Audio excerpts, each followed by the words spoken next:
Perhaps the most revolutionary idea in recent decades is the belief that a person's gender is only a social construct and can be changed. If that is true, then pretty much all of humanity has been wrong about what gender is for a very long time. Many deeply held beliefs must come to an end, and we are past due in rethinking our entire society, or at least our bathrooms. So, what is gender? Is it different from sex? Who decides such things? How should Christians think about this topic? We'll talk about all of that with apologist, author, scholar, and speaker Nancy Pearcey on today's Theology on Air.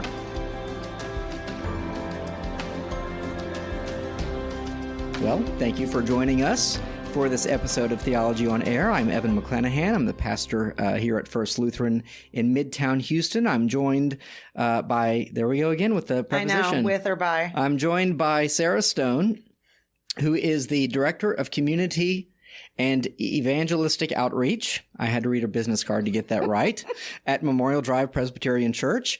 To find out more about us and Theology on Tap, which is an every other month in-person gathering around theological ideas and craft beer, check us out at HoustonTOT.com. We just paid our domain fee for the year, so the website is working as it ought to. But this episode is the 5th episode of the series that we're doing on all things sex. As a young adults ministry, various issues of gender and sex really dominate the religious landscape, and we wanted to create a thoughtful and thorough one-stop shop for the questions we hear about the most. As a reminder, Theology on Tap leadership team is not always of one mind on these issues, so listen with discernment and charity. But we are delighted to be joined today by Nancy Pearcey, who has studied and written on many of these issues over the past several decades. She has been a visiting scholar at Biola University's Torrey Honors Institute, professor of worldview studies at Cairn University, and Francis A. Schaeffer Scholar at the World Journalism Institute. Currently, she's professor of apologetics and scholar in residence at Houston Baptist University, a fellow at the Discovery Institute Center for Science and Culture, and editor-at-large of the Pearcey Report. Goodness, that's a lot. She has published 100-plus articles in outlets such as The Washington Post, The Washington Times, First Things, American Thinker, Human Events, Christianity Today, Books and Culture, World, Human Life Review, American Enterprise, The Daily Caller, and Regent University Law Review. She served as an editorial board member of Salem Communications and a commentator on Public Square Radio, and she's also appeared on Fox News, NPR, and C-SPAN. So Go to nancypearcey.com, that's Pearcey with an E at the end, to learn more about her, get her books, engage her ideas, and much more. Or if you can get to the studio in like the next hour, you could get a selfie with her. Yeah, there, First Lutheran, come on down. But with all of that said, let's sort of dive in. Why don't you tell some of your story, maybe how you got into Christian apologetics and why these issues ended up being some of the, you touch on a lot of the cultural, social issues. Talk about maybe how those came to be of interest to you. Oh, yeah. I'm really glad when I get to start with my story because as I was telling Sarah, the older I get, the more I appreciate my conversion and the more it means to me. It's almost like I'm so glad God got hold of me. And so I'm glad now that I typically start with my story. So I was raised in a Lutheran home. And you converted. I don't know if I like how this story's going. The thing about it is it was almost more ethnic, because my father was Swedish, my mother's Norwegian. And I don't know if you were raised in an ethnic home, you know that sometimes parents rely on your ethnicity to hold you. And so when I started asking questions in high school, about midway through high school, I started just asking, well, wait a minute, how do we know this Christianity stuff is true? I'm at a public high school, all my textbooks are secular, all my teachers are secular, and I just start wondering, why can we be sure that Christianity is true? And unfortunately, none of the adults in my life could answer that. I asked a Christian college professor, point blank, why are you a Christian? And he said, works for me. Oh my gosh. Wow. That's it. I'm glad it works for him. Don't get me wrong, but my goodness. It's not much of a reason. No. And of course my response is, well, it's not working for me anymore. Oh yeah. Ouch. And I talked to a seminary dean and I thought I would get a more substantial answer. And all he said was, don't worry, we all have doubts sometimes. And I thought, well, then why don't you have answers to my doubts? Yeah. If we all have them, we should all also have answers to them. But it was, that was the level of the answer that I got. And I eventually decided maybe Christianity didn't have any answers, that it didn't have any intellectual substance. And I very intentionally walked away from my Christian upbringing about halfway through high school. It seemed like a matter of intellectual integrity that if you don't, I don't think I used that language at age 16, but that's how I felt, that if you don't have good reasons for something, you shouldn't say you believe it, whether it's Christianity or anything else. And so I decided, and since none of the adults in my life could give me any answers, I decided I guess it was up to me. And I literally started walking down the hallway to the library in the public high school I attended and pulling books off the philosophy shelf. Because I thought, where else do people talk about this? Right. Where can I find people who talk about what is truth and how do we know it? And what's the meaning to life? And is there a foundation for ethics? Or is it all just true for me, true for you? Right. And I very quickly realized that if there is no God, the answer to all of those is no. There is no meaning to life. We're just on a rock flying through space. There is no foundation for ethics. There's no transcendent standard. There's not even a foundation for knowledge, I realized, because if all I have is my puny brain in the vast scope of time and history, what makes me think I could have some sort of transcendent, objective, universal truth? Right. Ridiculous. And that's how I thought about it. This is obviously ridiculous. So I didn't have the labels for it, but I'd become a relativist and a skeptic. I mean, I had gone, all the way towards a completely skeptical outlook before I graduated from high school. So it was a couple years later I ended up at L'Abri, which is the ministry of Francis Schaeffer in Switzerland. We had lived in Europe when I was a child, and so I had gone back. Yeah. And that's how I sort of stumbled across L'Abri. And it was apologetic. If you are not familiar with Francis Schaeffer, he was well known as an apologist. Schaeffer and Lewis were the two greatest apologists of the 20th century in terms of the sheer number of people who were either converted through their work or were brought through a crisis of faith through their work. So it was the first time I had encountered Christian apologetics, though. I was stunned. I had no idea Christianity could be defended with good reasons and arguments and logic. And so when they invited me to stay, L'Abri was it was kind of a Christian community. It was you lived in people's homes and had these wonderful apologetics discussions. It sounds lovely. I want to go. Well, it's not the same because when I was there, it was known primarily through word of mouth. And so the people there were all intellectually seeking non-Christians. And when Schaeffer started writing his books and he began to be known in the Christian world, it shifted and became mostly emotionally troubled Christians. Interesting. Because a lot of Christians have questions more out of emotional reasons, like conflict with their parents. Oh, interesting. Right? Especially pastors' kids and missionary kids. Often it's conflict with their parents. And so it really shifted. I was there twice, and I saw the change over that period. Because I didn't become a Christian the first time. You didn't take the first time? I was too stubborn. Oh, that's funny. Well, actually, here's how I felt. L'Abri was so attractive, because here were people who could talk about philosophy and the intellectual questions that I was dealing with.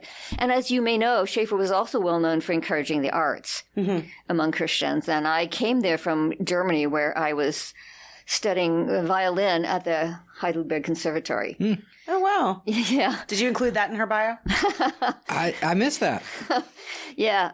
So the fact that there was a Christian group that, encouraged the arts, the sensitivity to aesthetics, was important too. In fact, you may know that the term cultural apologetics was coined to describe what Schaeffer did. Here at Houston Baptist University, we teach cultural apologetics. We're the only Christian school where you can get a degree in cultural apologetics. What that means is, instead of looking at sort of abstract arguments which is sort of standard. Does God exist, or origins of morality, things like that? Yeah. And the purely logical arguments. Schaeffer said, well, you've got to know those arguments, but Schaeffer said, let's look at how ideas percolate down through cultural forms like art and literature and movies, music, even advertising. There's a worldview expressed in all of these. And this is how most people do pick up their ideas about life. They don't say, hey, I need a personal worldview. Right. And sign up at the local university in a philosophy class. Right. Most people do pick up their ideas through artistic means, through movies and music and books and so on. And so his point was we need to learn how to analyze, recognize ideas when they come to us through these cultural forms. And so that got labeled cultural apologetics. Which is, isn't it? It's great because then it attracts people who are not just sort of intellectual nerds. We could say it. Yeah. Intellectual logical types, which is kind of what classical apologetics tends to appeal mostly to that type. But cultural apologetics appeals to people who are, more artistic and literary, and it broadens the appeal considerably. So yes, I didn't become a Christian the first time I was there because Christianity had let me down once. And so no matter how appealing it was, I was afraid, in fact, that I might be drawn in emotionally just because it was so appealing. And so I left. But through L'Abri, I had discovered apologetics. There was C.S. Lewis, I'd never heard of him. I discovered Lewis in Chesterton and, and it was really just through my own reading that I eventually became intellectually convinced that it was true. And then I said, where do I find other Christians? Because I wasn't in a church or anything. I literally was just reading books. And I thought, well, I knew some back at L'Abri. Take two. Yeah. So that's it. I went back to L'Abri a second time, a year and a half later. And that's where I really got grounded in Christian worldview and understanding of apologetics. But because apologetics was such a big part of my own conversion, and that's what I fell in love with. That's what my passion really is to help other young people who were like me, who are having questions and already, I'm teaching a theology class this semester. I've been teaching graduate students, and so this is the first time I've taught undergrads for a long time, and it's the first day of class. Okay, we were supposed to study the creeds. I believe in God the Father, maker of heaven and earth. I said, okay, how do we know he's the maker of heaven and earth? Right. And so we went through the cosmological argument, and the fine-tuning argument, and literally in their homework, students wrote, I had no idea Christianity could be supported by science. Wow. I always how cool an opportunity for you to be there. And they said things like, I always wondered. And, they were expressing doubts. I've always had kind of doubts about my faith because, does it contradict science? Anyway, so that's how our semester started. Yeah. Can I put in a real quick plug? Because we homeschool our kids now, so I make them watch various videos. There's so much great stuff out there now. And so Francis Schaeffer's How Then Shall We Live, the 10-part video series he did in the early 80s, I think. It's a little hokey by our standards, but it's on YouTube for free. People can watch it. I'm making my kids watch it, and they're like, oh, there's that weird guy in his knickers. Yeah. Because he wears these funny pantaloons or something. Yeah. Do not play a celebrity with Evan's kids. They know way too much about history and the world, and they will beat you. People think Schaeffer looked a little weird, but if you were in Switzerland, remember, L'Abri was in Switzerland. Okay. If you were in Switzerland, pantaloons were all the rage.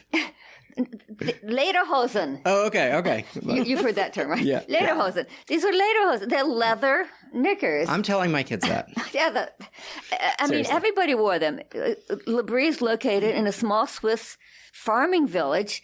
All the farmers wore them. He looked like a Swiss farmer. Yeah. Sounds cool to me. I thought he looked cool myself, but anyway. Listen, this Sunday, Evan's going to be preaching in lederhosen. Come for it. Well, cultural apologetics, we're kind of in a moment at the moment, if you will. Like we're in a cultural moment where I feel like as a pastor, things are just shifting. The ground is just shifting under our feet. Really, almost at lightning speed. The culture is really roaring like a lion in a sense. It seems like it's got confidence. It seems like it's got institutional authority behind it. And there are so many things that, the LGBT and, just so many different movements that seem to have a really strong footing. And Christians, I think, are on our back foot a little bit. So I'm glad that there are people who are doing cultural apologetics to say, well, actually, here are some responses to some of this. So is it okay if we jump in? Or yes. Did you...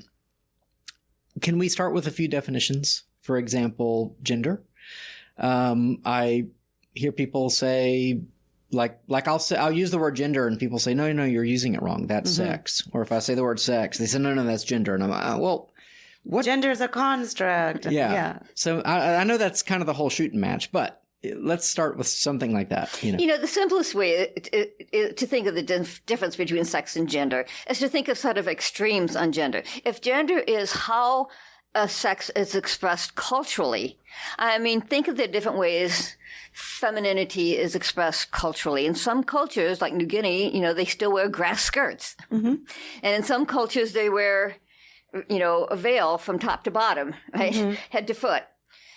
Well, that's gender in the sense that it is a cultural expression of sex.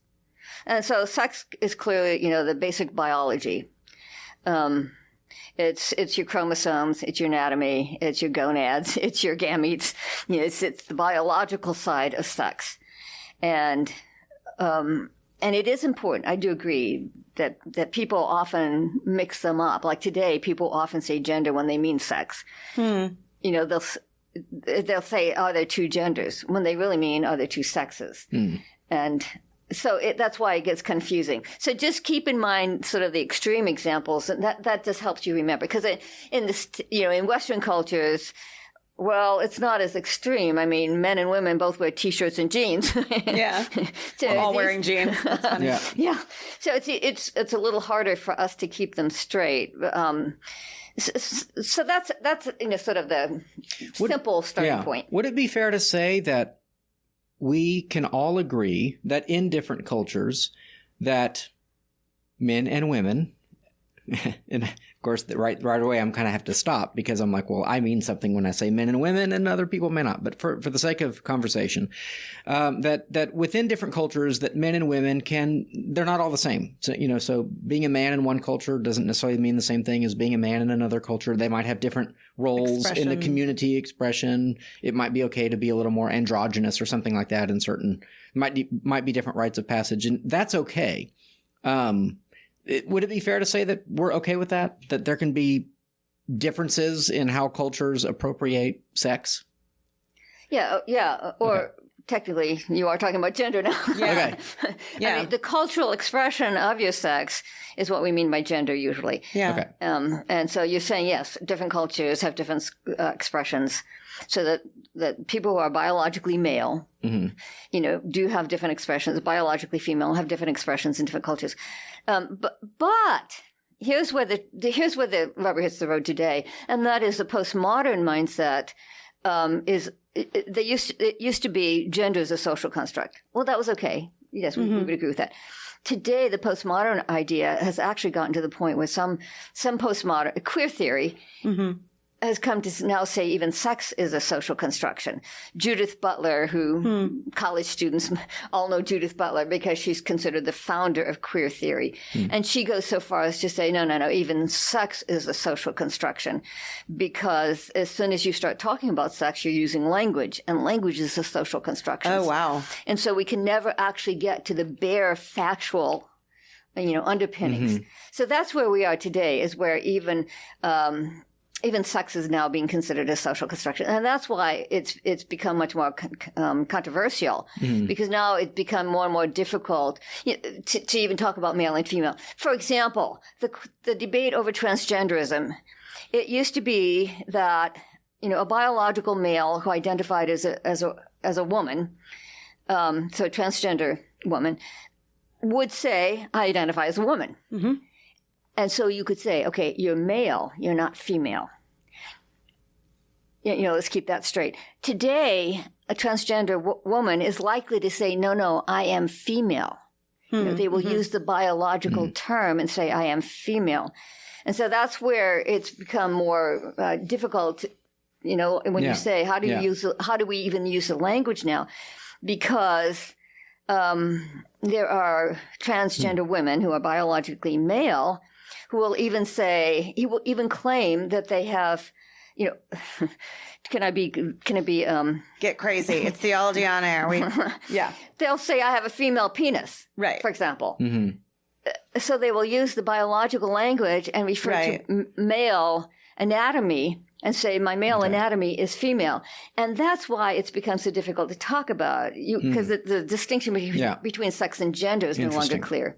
I remember, probably 10 years ago, Oprah came out with something. I don't know if it was an interview or she said this, but the tagline I heard for years was, sex is what's between your legs, gender is what's between your ears. Mm-hmm. Like it's how you think about things. But that's why I like your definition of it's an expression of something that we would say is, right? Like a biological fact. Right. Like I am a woman, and so my gender expresses my womanness, right? But that's different from what Oprah was saying, and very different from what this Judith Butler is saying.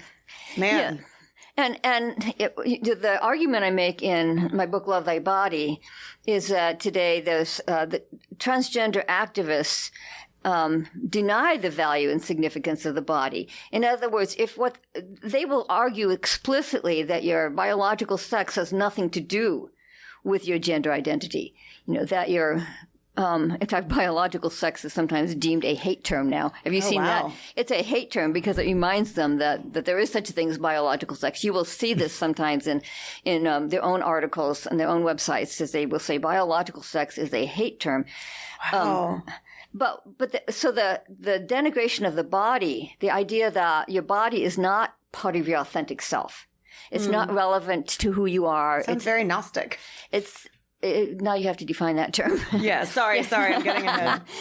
No, but it is. And let me go ahead and define Gnosticism, because it's true. In many ways, the Christian church today is facing the same controversy that the early church faced. So today we're facing a culture that denigrates the body, that says the body is not part of who you are. It's not part of your authentic self. It's not part of your identity. It gives you no clues to who you are or how you should act.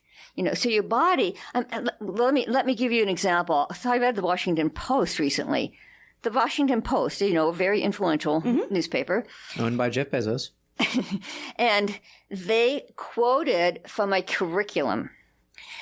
First grade teachers were taught to say, even if you have what some people call boy parts, not even just boy parts, but what some people call boy parts does not mean you're a boy.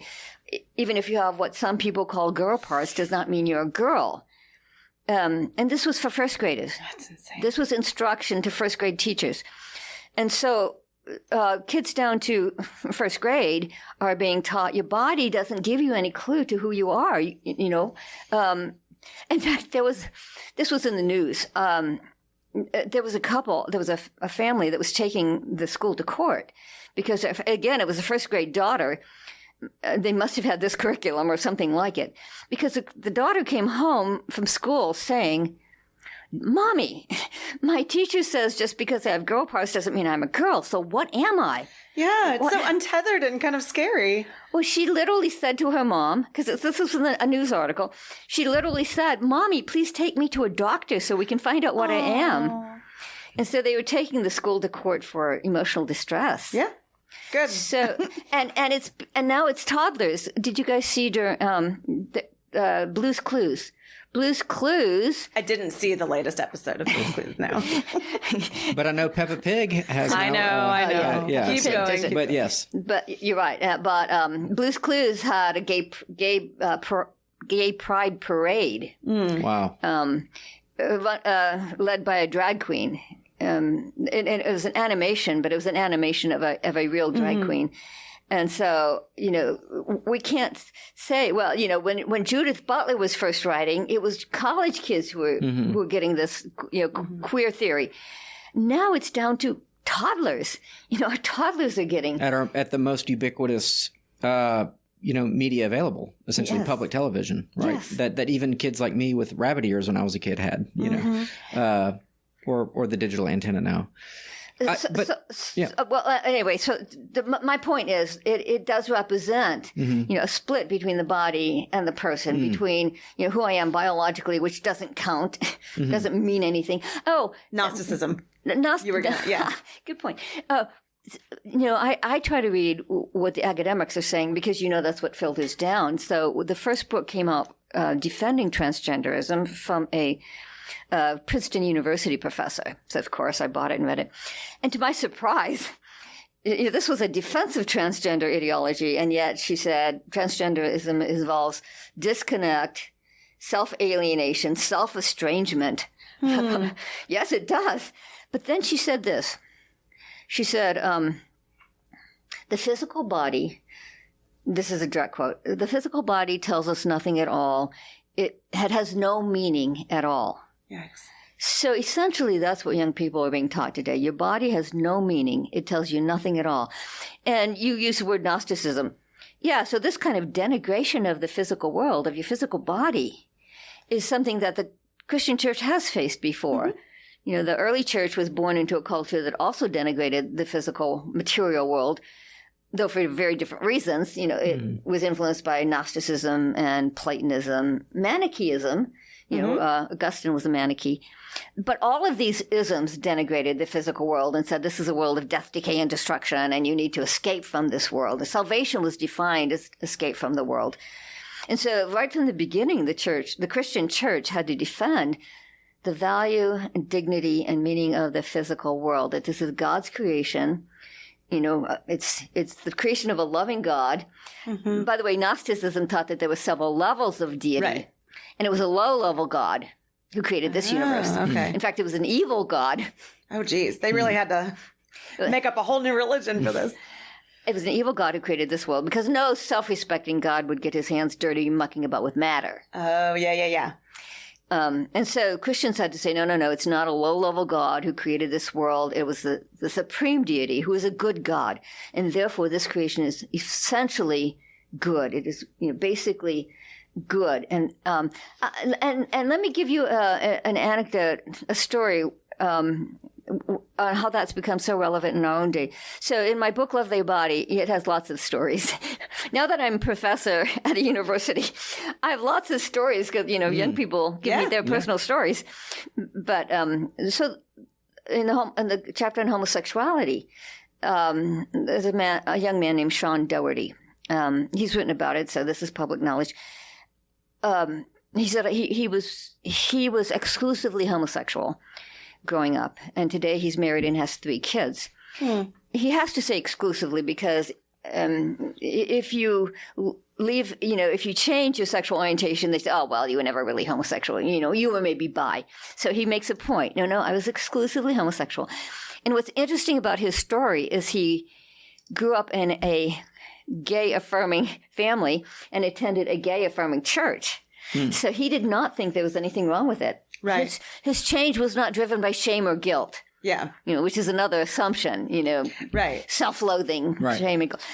And so you say, well, why did he change then? He said, I came to understand a biblical view of the body that, I didn't try to change my feelings directly because that rarely works. But what I did is I said, wait a minute, God, what do I already have? I have a body, a male body, and I which is clearly designed by God for sexual interaction with a woman.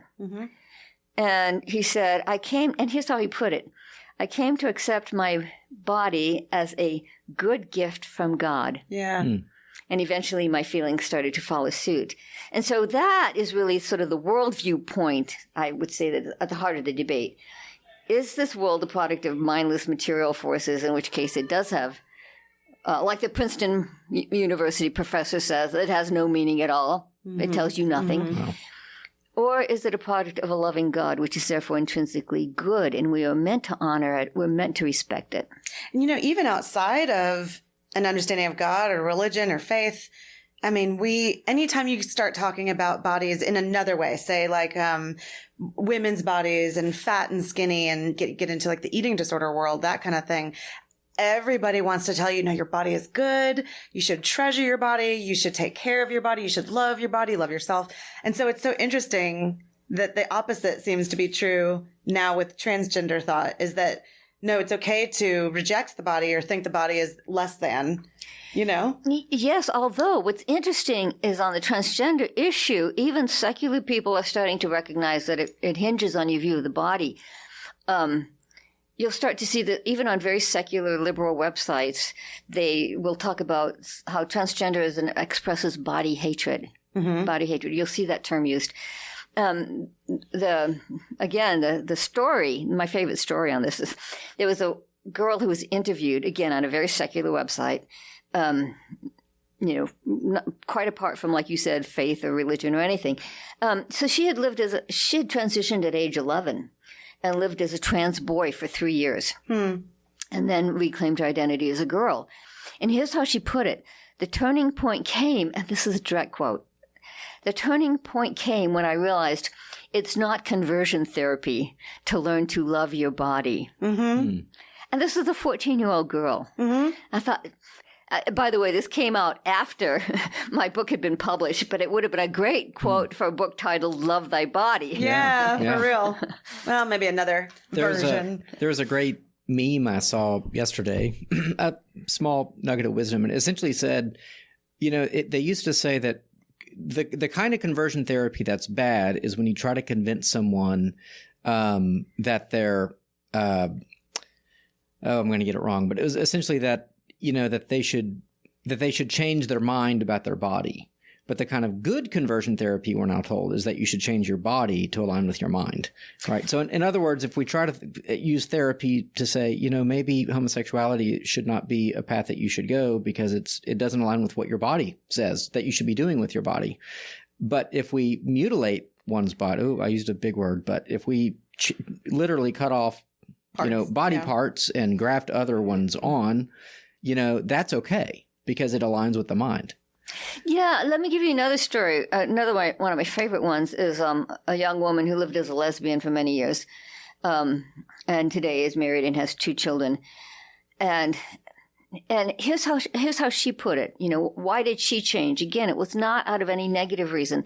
She said, "I came to trust that God had made me female for a reason, and I wanted to honor my body by living in accord with the Creator's design." Yeah. The language there is so beautiful. I wanted to honor my body by living in accord with the Creator's design. And what I find when I speak, to Christian schools and churches and other conferences, this is really hard for Christians to get their mind around because they're used to having a negative message, right? They're used to saying, it's wrong, it's a sin, it's against the Bible, don't do it, and there's something wrong with you. And I find that people have a hard time getting their mind around using positive language. Honor my body, live in accord with the Creator's design, respect your biological sex. Or the example I just gave with a young man who said, I came to accept my body as a good gift from God. That's the language we should be using. Yeah. That's the language which will appeal to postmodern young people, is that our message is actually very positive. I have had a few people, especially my students, say, well, wait a minute. You're saying that Christianity has a higher view of the physical world, the material world, and our bodies than the secular view. But wait a minute.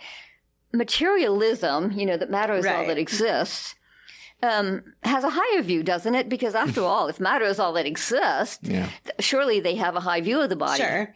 And I say, well, actually, no. Yeah. You can think that matter is all that exists, but what you're saying is it's a product of mindless, purposeless, meaningless forces. That does not grant it high dignity, value, goodness. Exactly. So, in fact, the secular worldview has a much lower view of the value and dignity of the human body. And so Christians should be communicating with, a very positive, joyful, happy, guys, look what we've got. We should be so excited about what we've got in the Christian worldview because it communicates a much higher view of the human body and sexuality and the whole material world itself.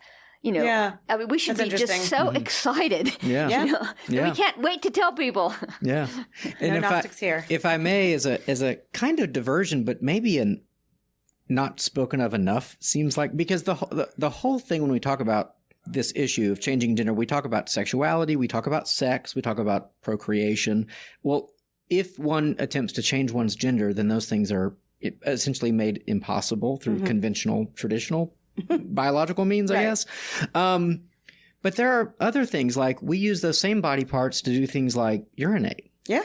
And those functions don't always go well after such surgeries. And so it's a side note, and I'm not trying to take us off the main point, but I do think about, like, God made your body the way he made it to work well. Right. And it's There's not just sex. efficiency there. It's like getting food out of your body, Yeah. you know, like those things matter too, you know, and it's like, and for what purpose are we doing such damage to this body? It works the way it's supposed to work.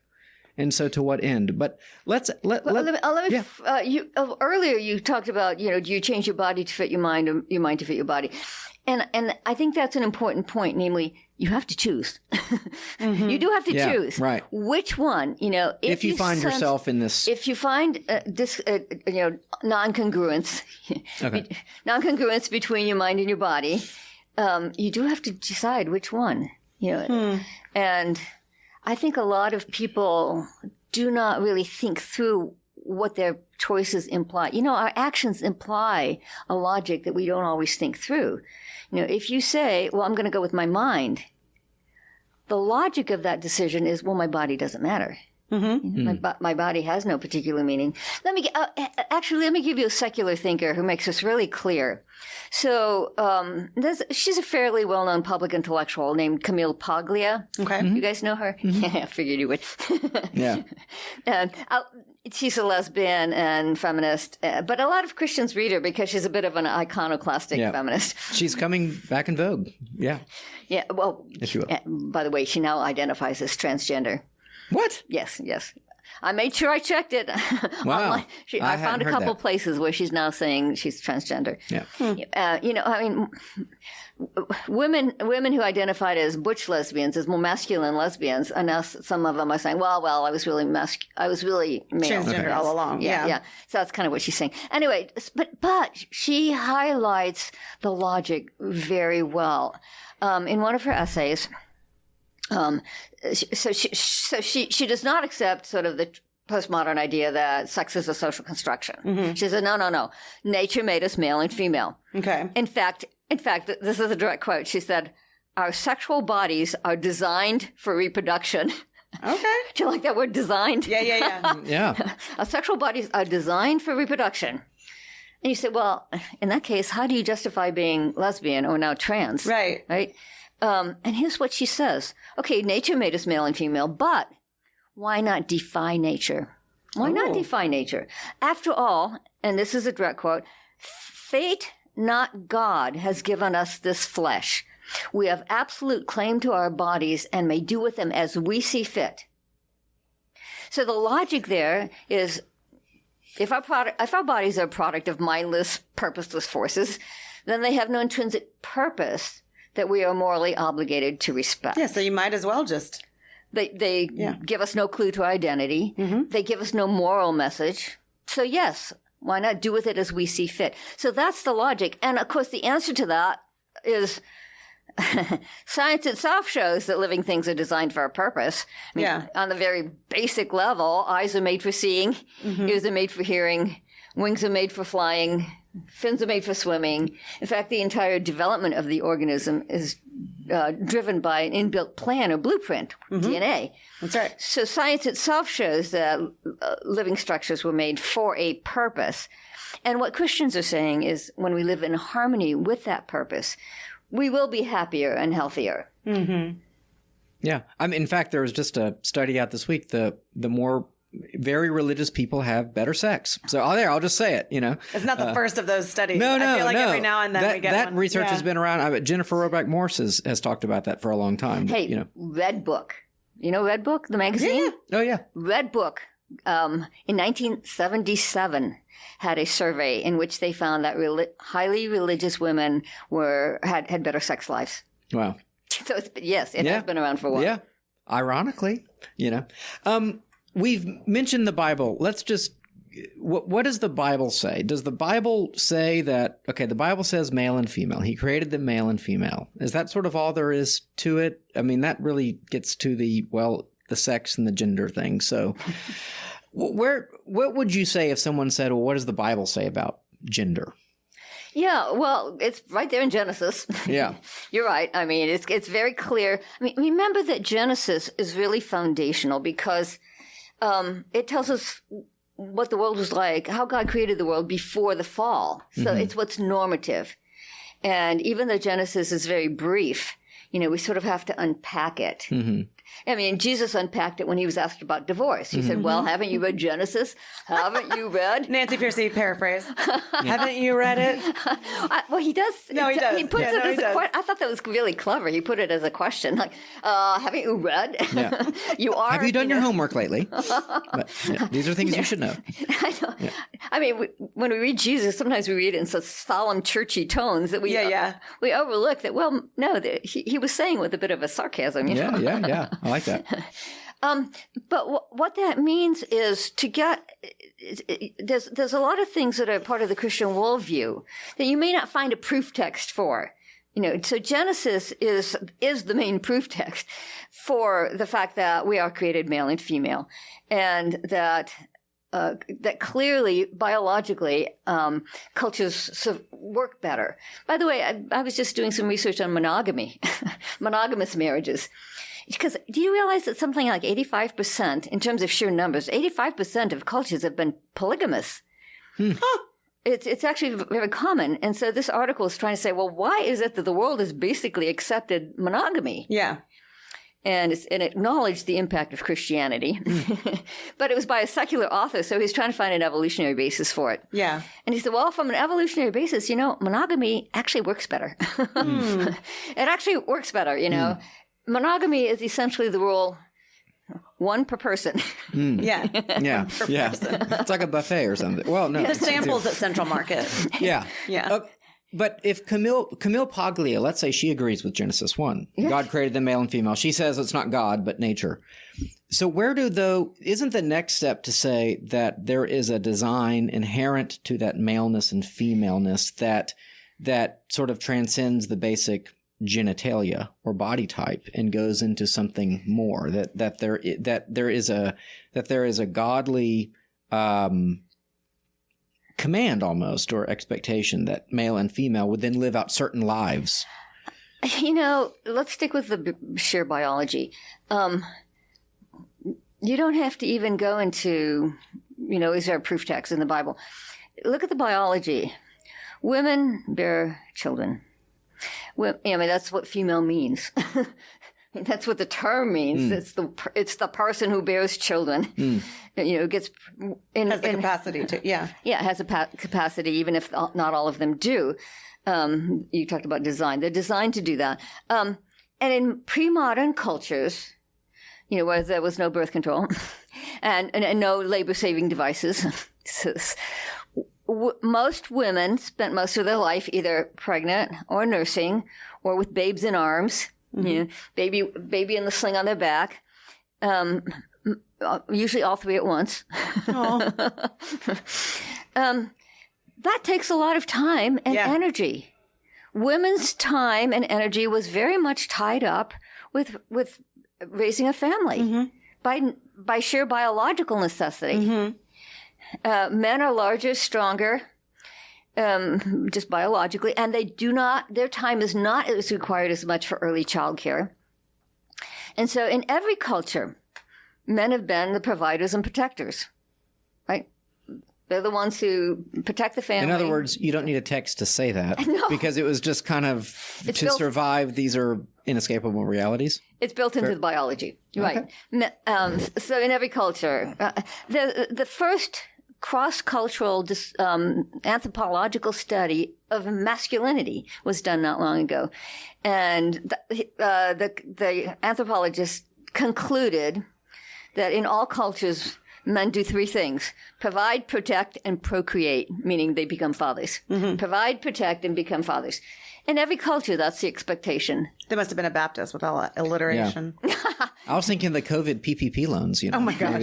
Anyway, but yes, provide, protect, procreate. Procreate. Yeah, but yes, and he's the author is clearly not a Christian, so she's speaking just from an anthropological sense that because of the male biology, they're bigger, stronger. By the way, they also have more fast twitch muscles. I know, because people will say, well, they're not always bigger and faster or bigger and stronger stature-wise, but when you get down to putting things under the microscope, it's different. Muscle's different.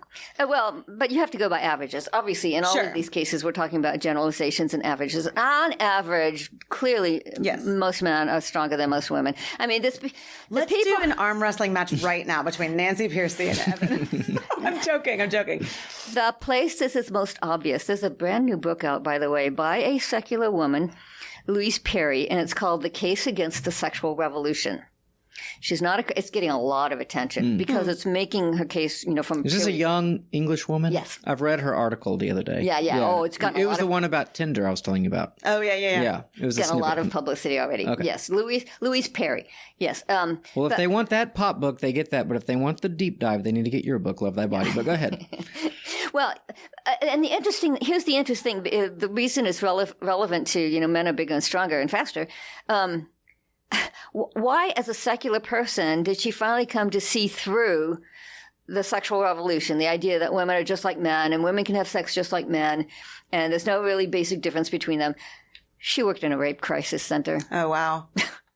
She worked in a rape crisis center. Yeah. So she saw the impact of men being bigger and stronger. Yeah. Same with domestic violence. If you have worked with domestic violence, you become extremely aware of the fact that unless a woman has a weapon, most domestic, like 80% of domestic violence is male and female because men are bigger and stronger. And did you know, this is a CDC statistic, half of all women who are murdered, half of all women who are murdered by intimate partners. Which is husbands or former husbands, boyfriends or former boyfriends. Half. For men, it's 3%. So, if you want, women are just nicer. I'm just saying. It is partly or the flight true. response is much stronger, right? Like so. Obviously, I was joking. Yeah. But yeah. Well, female violence is very different. I have a new book coming out. It's a true crime series. This is why I have all these numbers at my fingertips. I have a new book coming out on masculinity. And if you haven't already been canceled, get ready. Good point. But in one of my footnotes, female violence is very different from male violence. Men, when a woman tries to leave an abusive relationship, men will stalk them and kill them. Women never do. Men often do murder-suicides. Women never do. I mean, there's... I hear you saying women are the better sex. Is that what you're saying? They're just less violent. Yeah. I mean, less violence doesn't make you better necessarily. I mean, I was joking. I know. I mean, everyone has their own distinctive sins. Basically, everyone has their own distinctive sins, but male sins tend to, in some ways, be culturally, socially more damaging because they're bigger and stronger. It goes back to that. They biology. can do more biology. Damage. They can do more. They can do more damage. I want to go back a little bit because on the one hand, it seems like something like Darwinianism, which is arguably kind of a default worldview, or in many respects of our world in which we live, is totally at odds with some of this, right? I mean, Darwinianism to work requires procreation, the gene selection. I mean, things so deep within our cells that are making, whatever, to survival of the fittest or whatever. Anyway. No, that's true. I mean, a secular argument against homosexuality for a long time has been, but wait a minute. Nature would not select for homosexuality because they don't reproduce. Yeah. I mean, the heart of Darwinism is whoever reproduces the best wins. Yeah. Right. Yeah. Whoever succeeds in reproduction wins. So it does highlight reproduction as the center of the theory. No, that's right. And transgenderism would be in the same boat. So for a purely secular argument, yes. Yeah. And that has been used for a long time. In fact, it has been one of the conundrums for secular thinkers is like, why do we still have homosexuality? And they have proposed some theories like, you may have heard of this. There was some theory that, well, uncles, uncles are, if a couple has uncles for their children to help raise them, they do better. And so having some single males can be good. Well, unfortunately, that was proposed, but it has not been supported by data. Wow. The evidence doesn't support it. But just to show you how secular thinkers have tried to find some kind of evolutionary support for homosexuality, because they recognize that, yes, if you are a Darwinist thinker, you do have a problem with any form of life, any form of behavior that's not reproductive. Yeah. When you were talking about go ahead. But I thought you were going to go somewhere else because we were talking about men being bigger and stronger. That is where I was going to go next, actually. Oh, what was your question? Well, when you were talking about the lady that worked in the call center, and so it became apparent to her, it makes me think not only is Darwinism at odds with this, but so is feminism. Because, if a feminist says men have been oppressing women for millennia, and how do they do that? Well, first of all, there have to be such a thing as men and women, but also men have to be able to be oppressive and violent and whatever. So it seems that a transgender ideology that says, well, we really can't say what's male and female, and that's all kind of up for grabs. You can't be a feminist, right? Oh, no, that's not where I was going, but that's a good point too. Namely, and that's the point I make in Love Thy Body, my earlier book. Yes, there are feminists who are very concerned about the transgender movement because they recognize that if you cannot say what a woman is, then you cannot protect women. Her. Yeah. Yeah. You cannot get her equal pay or whatever. Yeah. You cannot legally protect a category of people if you cannot define that category. Right. And so there are, unfortunately, they're being denigrated as TERFs. Have you heard that term? Oh, I have. Okay, yes. TERF, TERFs. Transgender activists denigrate them. TERF means transgender, trans exclusionary radical feminist, trans exclusionary radical feminist, and it's being used as a derogatory term. Many TERFs are starting to embrace it now. Absolutely. Yeah, I am. But the point is that these feminists have recognized that you cannot support women's rights if you cannot define what a woman is. In fact, I don't know if it's a movement or a lawsuit or both, regarding the athletics issue, the biological males, in essence, in women's sports. And the argument is that, well, wait a minute, when the 14th Amendment promises equal protection under the law, it regards that as an acknowledgement that these genders are different, and that therefore women as being different, they need a special category. They need certain protections so, that they can compete freely in sports and so forth. So. Yeah, well, feminists have argued against it. This is sort of the traditional liberal feminists who said, we can't acknowledge any differences because as soon as you acknowledge a difference, it will be turned into a negative, an inferiority. Taken advantage of. And, if you acknowledge, and that, it's true, that is a valid concern, that as soon as you acknowledge a difference, it will be said that one is better than the other. Right. And traditionally, it has been said that the male is better than the female on any particular feature, whatever feature you're talking about, whatever's considered masculine has been considered in most cultures has become considered superior. Yeah. In most cultures, the idea that this is something I have to deal with in my current book on masculinity, is male headship in the home and in society.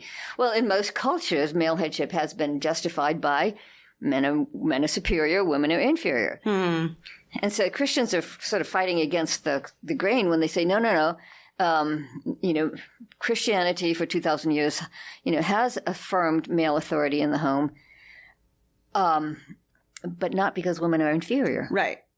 That is very hard for people to put their mind around because everyone thinks if you say one group is an authority, you're saying the other one is inferior. So one of the biggest sort of PR tasks that Christians have today is say, no, we think there are differences, but not inferiority. But Darwin. So in my current book on masculinity, I talk about what the impact Darwinism has. Darwin himself thought women were inferior. He was utterly convinced. See, he was wrong about so many things. He thought women were inferior. He writes explicitly that men are superior mentally. Well, he also thought white people were superior, and so I don't want to get off on every tangent that Darwin got wrong, but yeah. And Herbert Spencer was actually the main popularizer of Darwinism in the States. Mm-hmm. His name is not as well known, but in the 19th century, it was better known than Darwin. And he literally says, in the struggle for survival, the men who won out were the men who were not only stronger, but also egotistical, brutal, predatory. These are the men who won out. These are our ancestors. And then you say, well, how do women survive then if that's the men? And you know what he says? Women had to learn how to appease them and please them and hide their unhappiness over mistreatment. Oh. That's how women survive, by being placating and hiding their resentment over mistreatment. So this is the Darwinian heritage. Wow. What a guy. Whoa. I don't know if this is a question you can answer, but we have talked so much about the body. Do souls, I know we don't want to peel those two things apart, and Christians have different views, but I'm curious if you have an opinion about whether souls are gendered or whether that's been something the church has talked about through the years. Like, do... Yeah, I don't really have a position on that because the debate now is over the body. Yeah. And Martin Luther is alleged to have said, some people say it wasn't really him, but he is often credited with saying, if you're fighting the battle on all kinds of fronts, except the front where the enemy's actually attacking, then you're not really in the battle. Yeah. And the battle right now, it really is over the body and over the value and dignity of the body. Yeah. And I'm not sure that we really have to argue one way or the other about the soul, because I think the soul is just the internal side of the body. In other words, in Love Thy Body, I have several, in the Psalms, I don't have them memorized, but several places in Psalms, where the Hebrew parallelism will say something like, your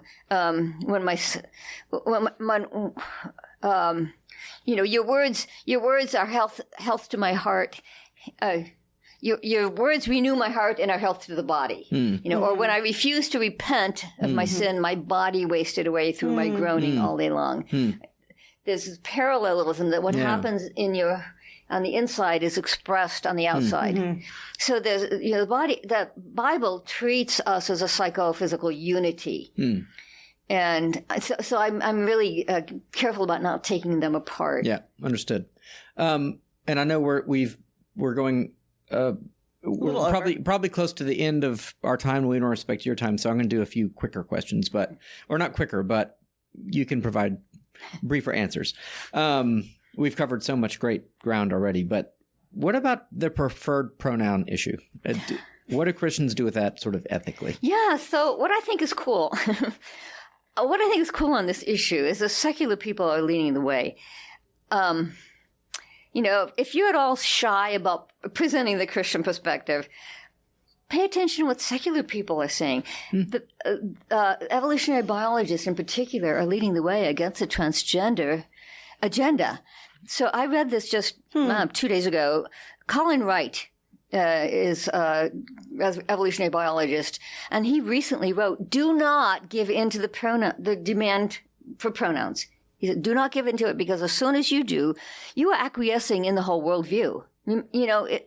It may seem like a small thing, but you are actually conceding the entire transgender worldview, that body doesn't matter, that all that matters is your mind, all that matters is your feelings.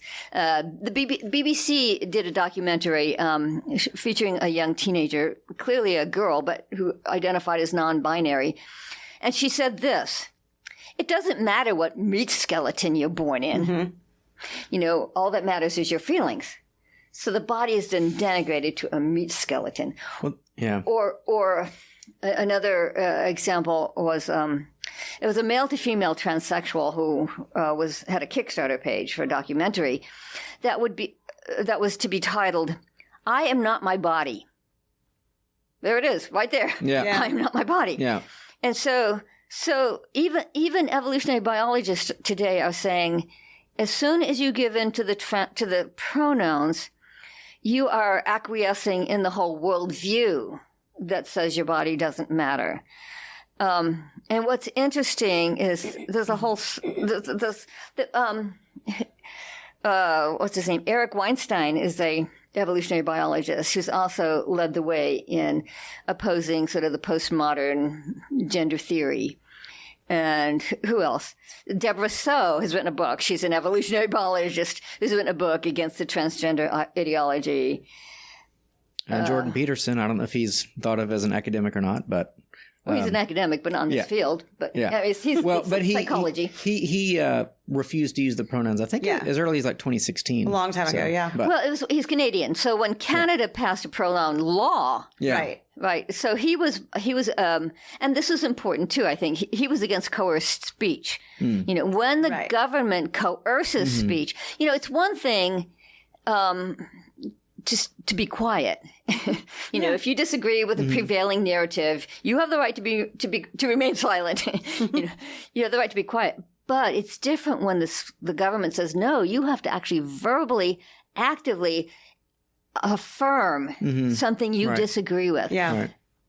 And I agree with him that is very dangerous. That's how totalitarian governments work. You know, they whether it's the Nazis, the communists, they required you to publicly affirm something you did not believe. It's the beginning. And that, well, it tears down your own internal integrity. Solzhenitsyn wrote this. He said, you know, Solzhenitsyn was the one who exposed the Gulag, you know, who got Westerners to know that there was such a thing as a Soviet prison system.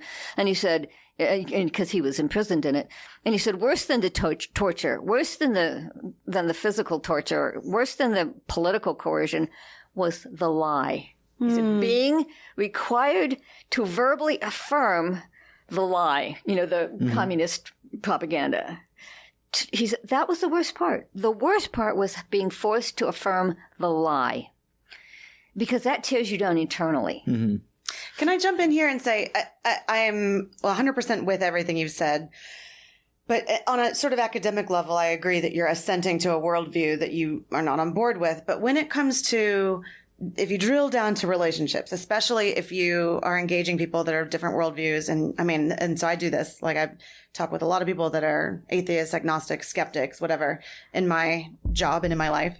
And if I meet someone that's say a transgender man, so that I can continue having a relationship, I will choose to use those pronouns in that moment. I'm not going to be forced to use them on some sort of public platform or in my writing or whatever, but do you think there's ever a space where we offer that kindness as a way to sort of earn the right to be heard, as they say in Young Life?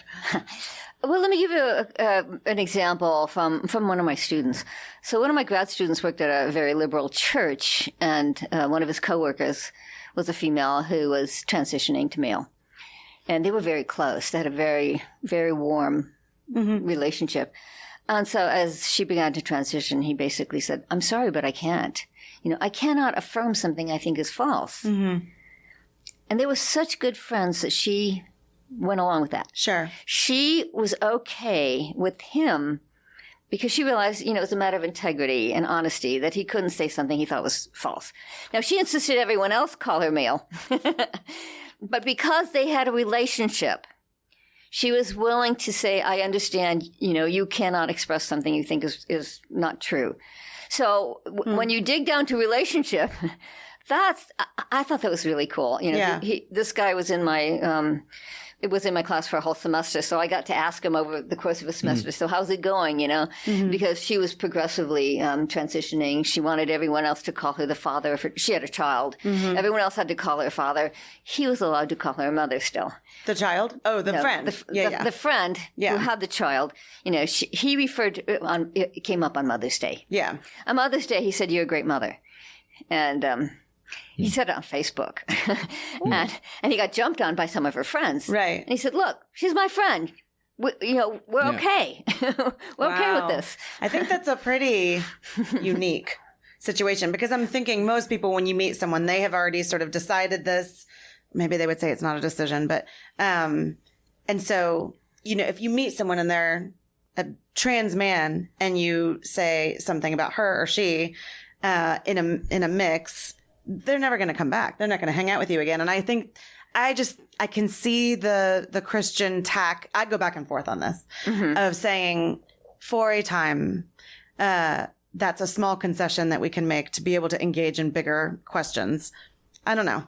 Yeah, well, Jordan Peterson even says that. You know, he's the one who became famous for standing against coerced speech. Right. But when he was asked, "What would you do on a personal level?" Yeah. He was on a TV show with somebody who had transitioned and very much looked like a female, even though he was male. And they said, "What would you call her?" Yeah. And he's, "I call her her." Yeah. I don't want to derail too much on the pronoun thing because I know. Well, it's the most difficult question. I do agree. It's the most difficult question. And frankly, when you talk to somebody, you probably don't usually say her. You say you. No, but if you're in a group, you get, well, what she just said is interesting. And then all eyes on you. Do you correct it? Anyway.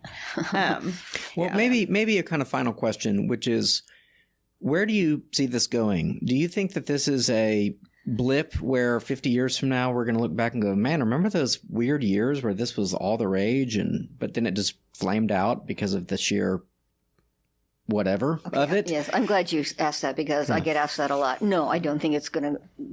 No, I think it has very deep roots.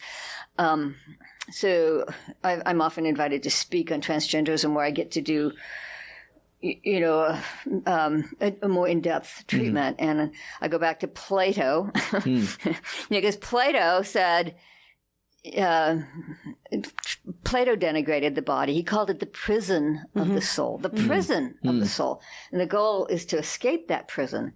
But the modern form of that dualism, so all through the Middle Ages, where Christians were very influenced by, Neoplatonism to be very precise, but Neoplatonism was very much part of the Christian perspective. A lot of our sacred secular divide came from the Greeks. It's not in the Bible. I mean, you don't see it in the Old Testament. You don't see a sacred secular divide. No. So it came from the Greeks. It came from Plato primarily. So we had this long history all through the Middle Ages of sacred secular, body spirit dualism, but it reached its modern form primarily in Descartes. René Descartes, who's pretty much, most people kind of familiar with the name Descartes. So he think, and he had, his dualism was, the body is part of the material world, and so it's what we know by science. It's basically a machine operating by inexorable natural laws, and then there's the mind, which is free and autonomous and makes decisions. And by the time of Immanuel Kant, who's not as well known, but Kant took that Cartesian dualism, and he's the one who really cemented it in the modern mind. But he went so far as to say, the body's part of the Newtonian world machine. But somehow we have the mind, which is free and autonomous and can make moral choices. But here's what he said. We can't even know. For him, he's the one who first put us in the put thinking into the realm of the mind. When we talk about what's most important, the body or the mind, it came with Kant, because Kant said the mind is most important. And even what we know about nature is a product of the human mind. I mean, even science is a product of the human mind. We're the ones who come up with theories. That's right. And so he's the first person to say essentially even science is a social construction. Wow. And, the order that we think we see in nature is something we impose through the human mind. The human mind imposes order on nature. And so that's the origin of the idea that we don't take our identity from our body, from nature. We impose our sense of self onto our body. And so, those are pretty deep roots. And then Darwin was an important step as well, because Darwin, by treating the body as a product of mindless, purposeless forces, said, why take your identity from your body? It doesn't have any particular meaning. So those are sort of the main turning points. That's most of Western history, Western thinking. So I think it's very deeply rooted, and it's not going to go away quickly or easily. You know, I think it's going to be around for a long time. Yeah. Schaeffer used the image. Francis Schaeffer used the metaphor of two stories in a building to illustrate that dualism, where he said, you know, in the lower story is what we know by science. So that's where the body is, and that's where you know who we are physically. And then in the upper story, separate from that, is the mind. And it's a true dualism because ever since Kant. Well, and even Descartes, people didn't figure how do they go together if the body is a product of, if it operates by inexorable natural laws, there's no such thing as free will. That's right. And so how do we have freedom? Yeah. I mean, that was the question that Kant wrestled with. How do we have freedom? I still want to affirm freedom because I want to affirm morality. You know, you can't have morality without freedom. And it's called a dualism because there is really no logical way to put the two together. Yeah. You know, it's not just, you know, body and soul. Is biblically, you know, there's a distinction, but there's not a dualism, a dichotomy. Right. Because they interact, you know. Whereas the modern thought, they really don't know how the two go together. And this might help too. Where it became a modern issue was actually with abortion. It started with abortion.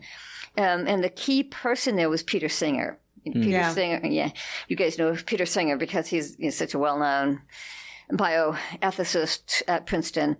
But he was the first person to apply it to abortion, sort of that dichotomy, because he says, hey, the fetus is human, obviously, biologically, you know, in the lower story, so to use Schaeffer's analogy. In the lower story, dealing with a human being scientifically, it's clear that chromosomally, biologically, physiologically, the fetus is human. Well, how does he support abortion then? He says, well, it's not a person. That's right. A person defined, you know, essentially you jump into the upper story, and personhood is about the mind. is about the mind and cognitive abilities and self-awareness and so on. Consciousness. And so that Christians really began to be aware of the dichotomy with the abortion issue because for such a long time we had argued, oh, the fetus is human. Well, that's not what the debate is anymore. That's it's right. Like, it's like in poker, they met us and raised the ante. Yeah. So, you know, they Yes, just it changed is the game. Yeah. That is so interesting to think that this problem has been going back hundreds and hundreds and hundreds of years, but just in different forms and platforms, sort of. And the abortion and now transgender. Yes. It almost seems like the Christian, if asked, well, what is more important, the body or the soul, the Christian should almost say, I refuse to answer the question because we can't possibly distinguish between them in such a way to give priority to one or the other, you know? Yeah. I mean, that said, if someone's hungry, we should feed them, you know, because their body needs sustenance, but yeah. Yeah, one of the things that people have found most helpful about my book, Love Thy Body, is that I show that the worldview underlying all these issues is the same. You know, the body-person dualism is what underlies abortion, euthanasia, obviously, because you know you have Darwinism to thank for that. You lose the cognitive function, then you lose your personhood. You lose the personhood, according to some. Homosexual, and even the hookup culture. The hookup culture is all about. I quote a college student who says, you know, the way to survive the hookup culture is you turn, here's how she put it. This was in Rolling Stone magazine. She said, you turn everything off except your body. You make yourself emotionally invulnerable. So there's the same split. Essentially, the hookup culture says, hey, it's okay to function sexually as just a body. Yeah. You know, purely physical, you know, driven by sexual urges, physical instincts. Yeah. And that's all it is. And make sure that you keep your body. In this Louise Perry book that we talked about, she quotes a lot of young women saying things like, well, you got to get drunk, you know, or you got to take drugs. You got to do something to dull your emotions. Separate yourself. To separate your emotions. Yes. So, I mean, we do not naturally thrive on meaningless sexual encounters. Right. But so every one of these modern issues tends to rely on that body-person dualism. And once you get that, I mean, we tend to want to try to memorize arguments for this issue and that issue and that issue. But if you understand that there's a common underlying worldview, it becomes a lot easier. Isn't it interesting that something so binary is now used to justify the non-binary? Interesting. You're saying binary is in body and soul. Yeah. Yeah. Making them so distinct. Yeah. Is now used to say there is no binary. Well, you mentioned arguments. That brings us back to the beginning of cultural apologetics. That's kind of what we've been engaged in today. And so we're very lucky that Nancy Pearcey, professor at HBU, lives in Houston, could come to our modest studio and share insights on this for this podcast series. So nancypearcey.com, maybe the best place to go. Pearcey with if people want to get a hold of you and tell you how wrong you are. Find your books. Right. The Pearcey Report. I've been there. That's awesome. Well, I'm glad you think it's awesome, but it's not operative anymore. Okay. I should tell you that. Oh, yeah. okay. Well, so you can still reach me through the Pearcey Report. Okay, cool. All right. Well, thank you so much for joining us. And HoustonTOT.com is where you can go to learn more about Theology on Tap events and past podcast series and all that sort of thing. For Sarah, I'm Evan. Thanks for watching. And until next time, we encourage you to question freely, think deeply, and disagree as needed.